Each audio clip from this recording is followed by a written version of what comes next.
Good evening. Very proud to have Ed Rigsbee with me.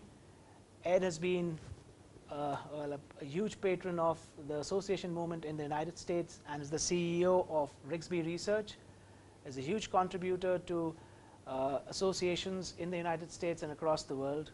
He also runs a not-for-profit charity back home in the United States and has been running this charity successfully for the last 15 years.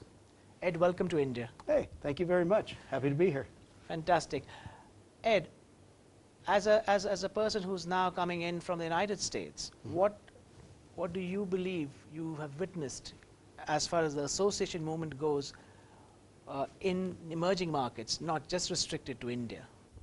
Well, in looking at the association market, I mean, let's go back to the United States. The United States has gone through a metamorphosis to where in the 1990s it was a idea that the person that was the chief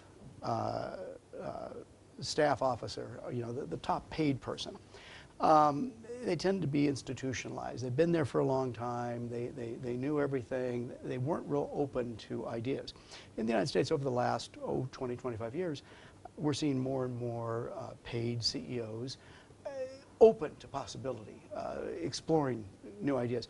In the emerging markets, what I'm noticing is that, and I want to be careful that I don't say this in a rude way, but it seems like there's a number of people that are still stuck in that 1990s paradigm. And this is the way that we always did it, and that's how we're going to do it.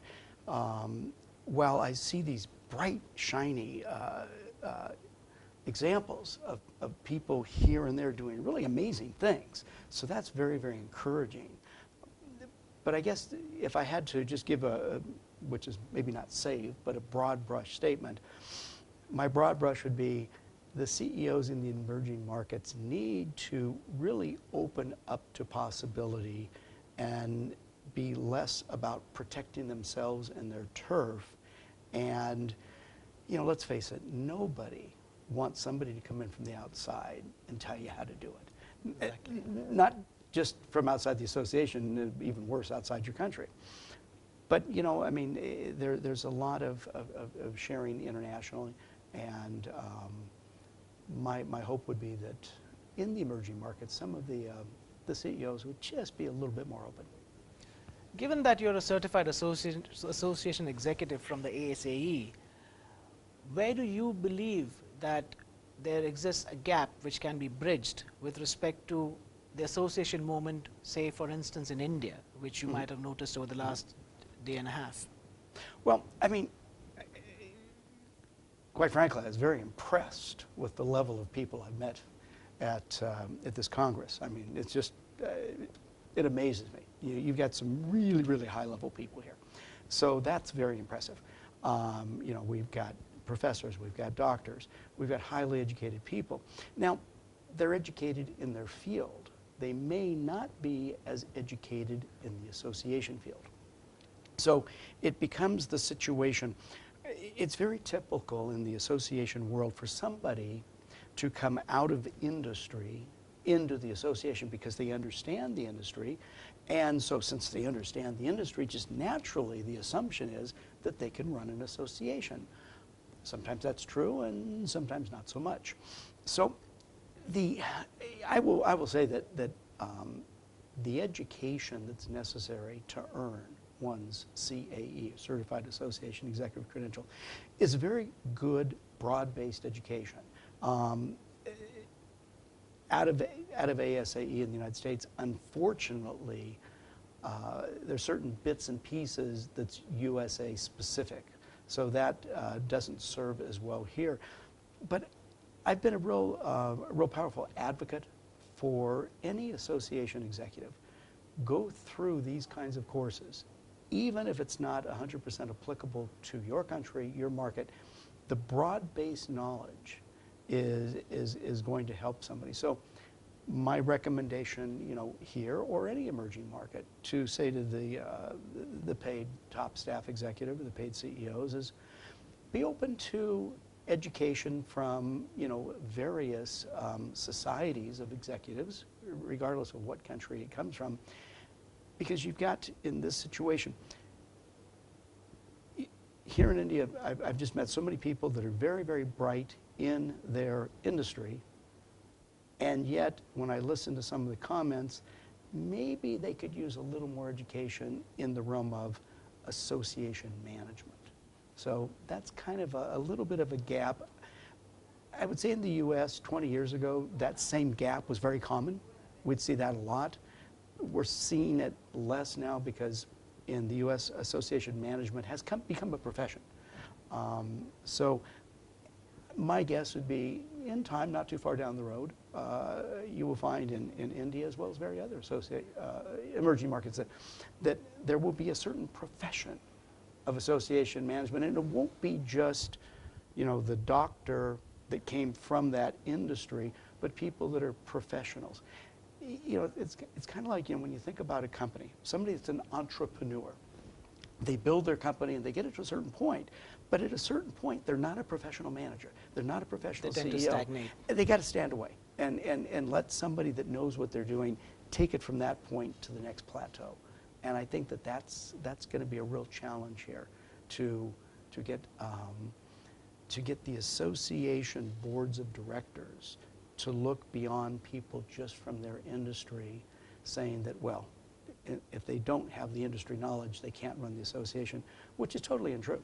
I mean, a professional association management person, whatever country they come from, they can learn the industry pretty quick. They can actually learn the industry probably quicker than they can learn association management. Very true.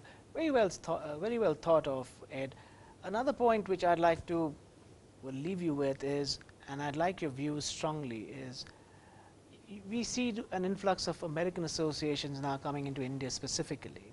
They're trying to organize, have local organizing committees, have local chapters, tie-ups, etc. What would be your advice to such American associations, some of whom might actually be your clients as well, of what strategy to adopt in terms of what processes they might not need to reinvent as they look at India as a market? Well, I mean, it's interesting because it seems like every association everywhere, regardless of what country it's from, is hungry for more members. Specific to the American market, one of the things that I really learned here at this conference, at this Congress, is just how important it is if an American association is coming here, if they don't get a local partner, you know, they're going to have a problem. And you know, this goes back several of the books that I've written on strategic alliance development, and I'll use an India story. There was Timex in the early 1990s that came to India to try to build a factory, and they wanted to create a partnership. The company they chose didn't work so well. They spent a lot of money. It went to crud, and then 2 or 3 years later, they partnered with Tata, yes. And it's been an amazing success story. Fantastic. Similarly, I think any association that comes here really needs to understand that there's going to be a number of ministries that are going to have to approve you, which in the US we don't have. And so that's like, I'm listening to this, I go, oh, whoa, I didn't know that. And they're going to have a partner on the ground that really understands.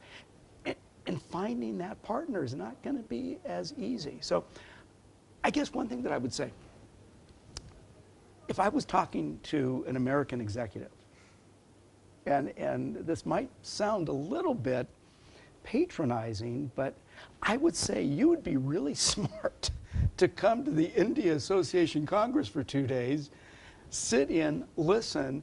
You'd really get an understanding of the lay of the land, because I learned so much in 2 days here. I mean, my head is spinning. So that would be my same advice. If an American CEO really wants to plug into this market, this Congress is probably going to give them the greatest bang for their buck as far as knowledge. So, sorry guys if that sounds like an advertisement, but I just think it's the truth. Do you also see the need, and it necessitates a professional association management company to partner with them as a part of this process into India? Well, you know, I think that the really good thing with association management companies, you know, and let's use somebody like Kellen, who was represented here. Kellen's a huge international company, very respected. I mean, somebody like them, and I'm not trying to promote any particular company, but they've done enough international work. They understand the lay of the land. And so in the United States, there's a lot of pros and cons on using association management companies. And there's the AMC Institute for whether an association management company is certified or not. I think that they deliver a tremendous value, and they do it through economies of scale, and economies of scale not only in, they've got the data management systems and all of those hardware type things. They've got the brain power, because with an association management company, there's usually enough people involved that if somebody doesn't have the answer for a particular market, somebody else might. That's talking about some of the larger international association management companies. I think that is a good plan, but I'll also circle back to,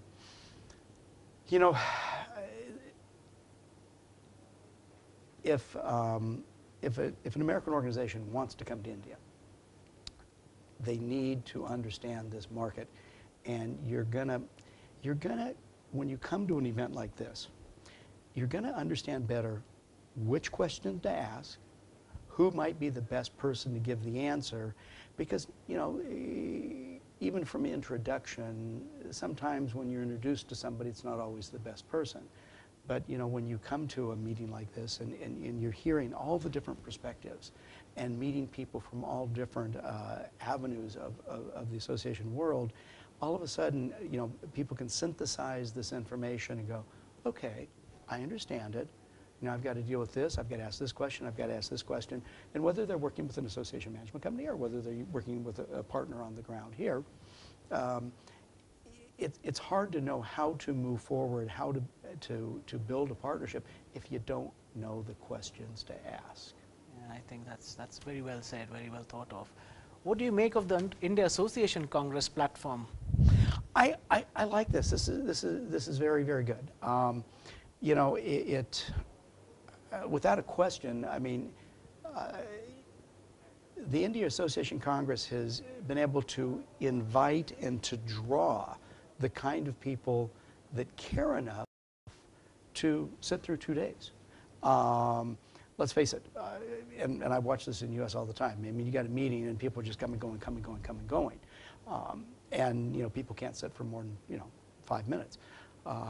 Here it's been very good to see quite a large number of association execs, sitting through the majority of the day. Sure, people get up and move around, but I think that you figured out a model that seems to serve the association world, and quite frankly, there's no question you're serving your vendor partners. I mean, they're having the opportunity to interact, and the 2-day format is good. I mean, no matter how good you are, you can always come up with some little tweaks here and there, but sure. I think it's a good model, and it seems to work, and this is my first time here. It's your 4th event, and clearly you figured out how to maneuver and get the engagement and the participation. So, I think you guys have done a great job. Thank you very much for those words of encouragement, Ed. And lastly, any word on CIMGlobal? What do you make of CIMGlobal and your thoughts on the team? It's been interesting. I've had so many interesting experiences just from trying to get my visa to being here. The team seems to be a lot of people that really care. They're very pleasant, and it seems like from your CEO, who she's a very pleasant woman, and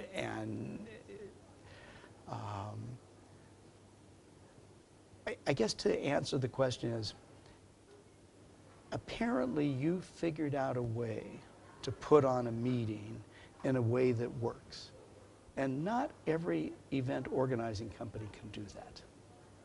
Well, thank you very much for those kind words, Ed. And we really thank you for your patronage to the event. Sure, And absolutely. have a lovely time around India. And we look forward to seeing you in the near future. Thank you so much. I Thank you. appreciate it.